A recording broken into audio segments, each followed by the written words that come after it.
Hey y'all, so my mom used to make these crunchy tacos back in the day, and they are so bomb and they're super easy and cheap to make.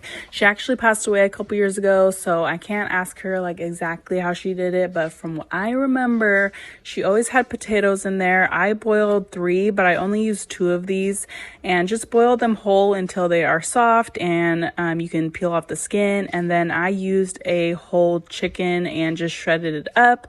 You can use leftover chicken, leftover whatever type of meat. That's what my mom always did. And then I added a can of tomatoes just for flavor and texture, and just a whole bunch of seasoning. Just throw some seasonings in there, mix it up, taste it. You can always add more. I also added some garlic salt after I mix this up. And then yeah, it is gonna look like this. Doesn't look that cute, but I promise it's gonna taste bomb. And then you want to heat up some tortillas. This is how I do it.